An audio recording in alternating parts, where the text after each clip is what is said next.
Assalamualaikum warahmatullahi wabarakatuh. Perkenalkan, nama saya Devi Kurniawati. Di sini saya akan menjelaskan tentang perlindungan hukum bagi nasabah dalam perjanjian kredit bank. Di sini saya akan menjelaskan 4 rumusan masalah. Rumusan yang pertama, pengertian bank. Rumusan yang kedua, pengertian perjanjian. Rumusan yang ketiga, bagaimana perjanjian kredit. Dan yang terakhir, rumusan yang keempat, bagaimana perlindungan hukum bagi nasabah. Yang pertama, saya akan membahas tentang pengertian bank.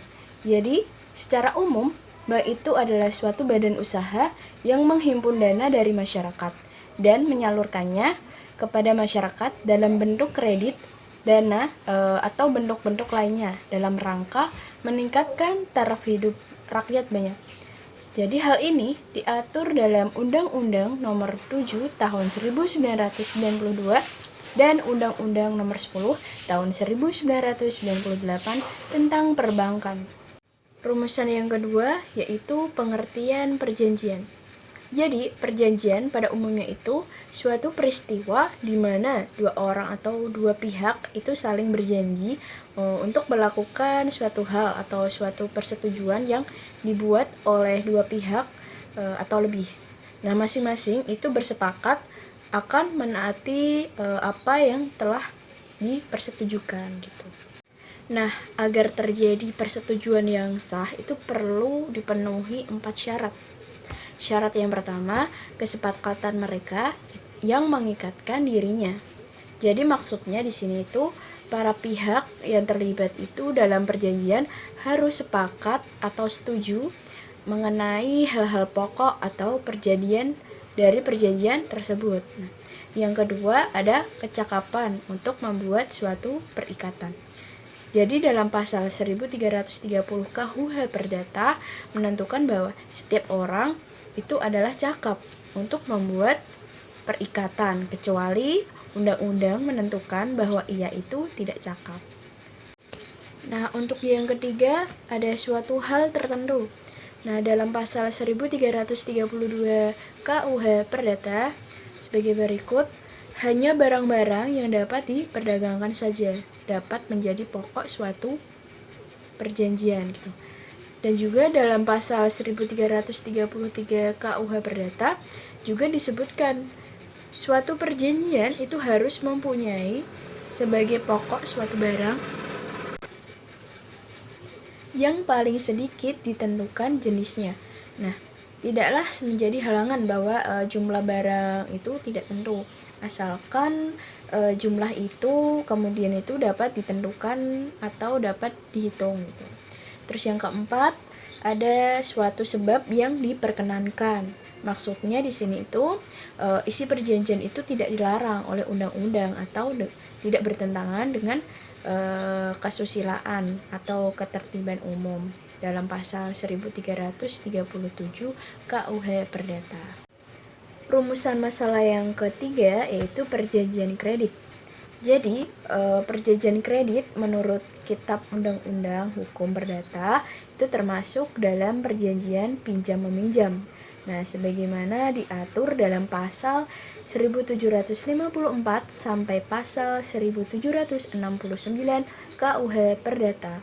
Nah, disebutkan bahwa mengenai pengertian pinjam-meminjam itu sendiri itu adalah perjanjian dengan mana pihak yang satu memberikan kepada pihak yang lain suatu jumlah tertentu barang-barang yang habis karena pemakaian dengan syarat bahwa pihak yang belakangan ini akan mengembalikan sejumlah yang sama dari macam dan keadaan yang sama pula.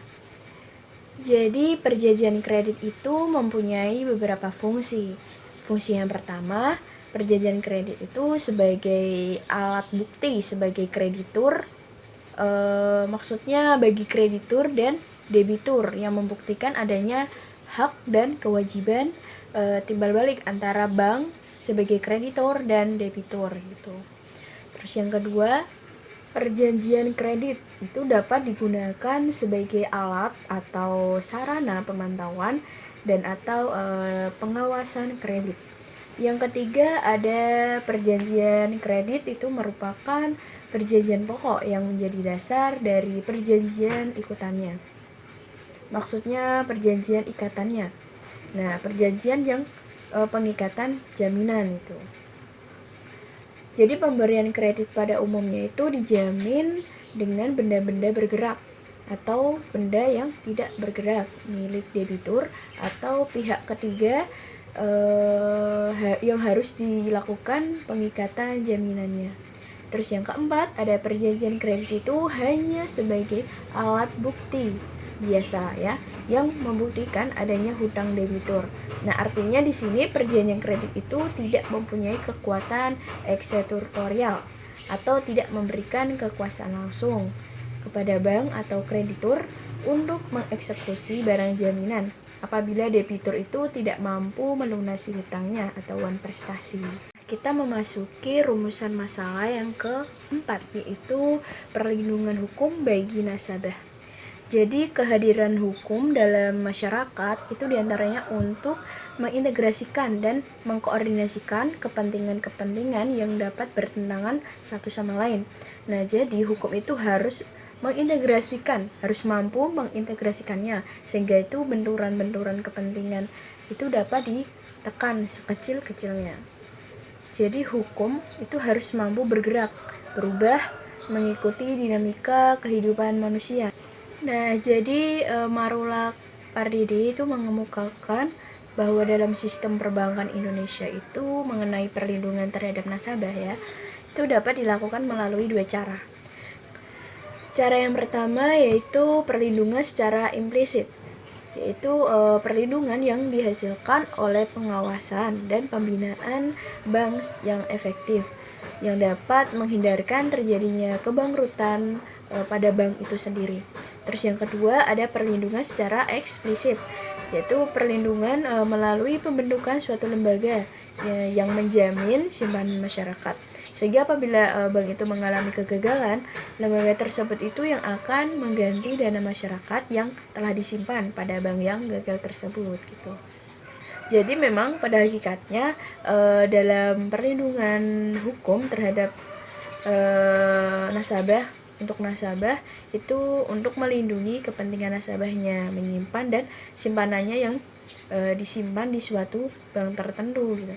Jadi perlindungan ini tuh merupakan upaya untuk mempertahankan kepercayaan masyarakat. Nah, khususnya nasabah gitu. Jadi maka sepatutnya dunia perbankan itu memberikan perlindungan hukum.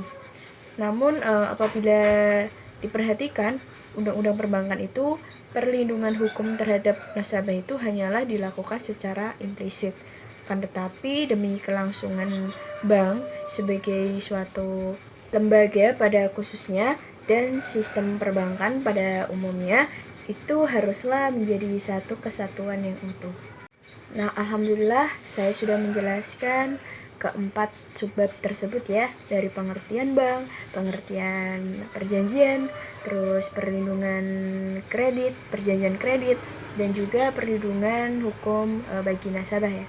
Terima kasih banyak. Wassalamualaikum warahmatullahi wabarakatuh.